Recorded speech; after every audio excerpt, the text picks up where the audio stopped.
Shalom Israel. Call Halal Yahweh Bahashem Yahweh Shai Bahashem Rakah Quadash. Double honors to the apostles of Great Millstone for teaching me this truth and who rule well. And a sincere salutations to the house of David. You Akim pushing this truth to the four corners of the earth in all truth and all faith and in all sincereness. Risking and putting your lives on the line daily for the names Yahweh, Yahweh Shai. Something that's largely flown under the radar, a patent filed by the U.S. government for a new product containing luciferase. That's a bioluminescent material often used in COVID-19 research.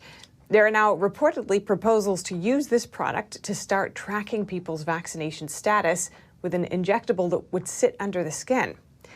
Now, you've been digging into this issue. Can you tell us what you've learned so far?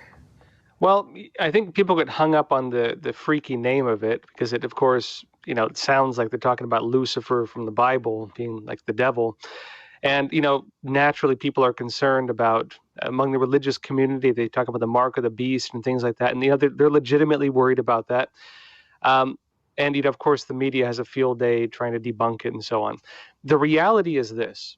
Luciferase, regardless of how you interpret it, right, just on the surface, it's a bioluminescent material contained in like lightning bugs and so on. And one of the reasons they want to use it for these marks they want to give people, and the Department of Homeland Security has filed a patent for it, and there's ongoing research on it. It's a lot of reporting on this. They have filed a patent for it, and they want to give people marks. And the reason they want to use luciferase is because it's bioluminescent and shows up under UV light. And so they can scan you almost like a barcode. They can scan this mark they give you, and it can bring up, for example, almost just like a QR code, again, like scan with your smartphone. It can bring up data on your vaccination status or any other data they want to include on you. And to me, that is what was concerning. Not so much, well, I think it's creepy, the name of it, of course, especially as related to they want to mark you with it.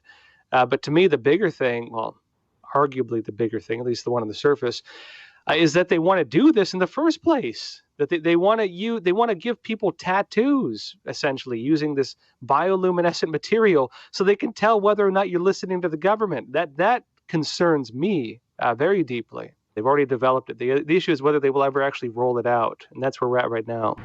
Tonight we're going to explore these purple street lights, these black lights. These lights that are popping up all over the place in just about every city and in every state. You may have seen a local news story in your area giving you a simple explanation as to why there are suddenly black lights all over the highways. But in this video, we're going to talk about it. We're going to look into them. We're going to talk about it. When the media is saying, don't look into this yourself, or when anybody is saying, don't look into this yourself, just believe what we say, and by God, don't do your own research. That's a dangerous source of information. Every legitimate source that wants to legitimately help people should always encourage people to look into what they say. Look into it yourself. So I brought with me some blacklight paints so we can test that out. And I'll tell you already, I don't know how well this is going to show up on camera, but I'm already amazed that this one actually isn't even a blacklight paint, but it's one of my paints that I have found to be reactive in a blacklight, and I can actually see it in the monitor there. This is absolutely glowing in the blacklight, and I'm actually near the one white light, so I'm going by the power of the other surrounding lights, and this is absolutely glowing in the blacklight. Let's check it out.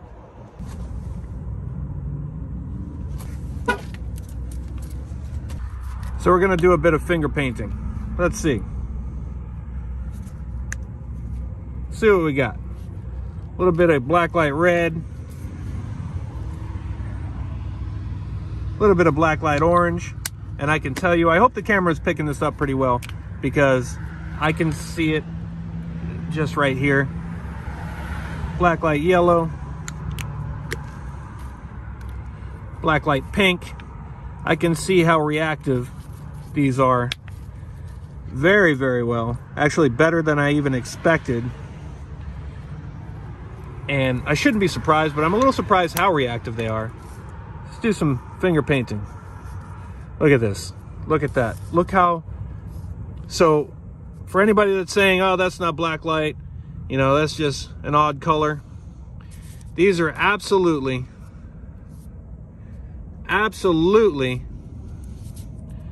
glowing in the black light. TL, let's see, fix that up. T, absolutely glowing in the black light. These, my friends, are black lights. This is glowing as if it was under just a typical black light. But who would I be if I didn't bring an actual black light poster with me to test it too? As you can see, the black light poster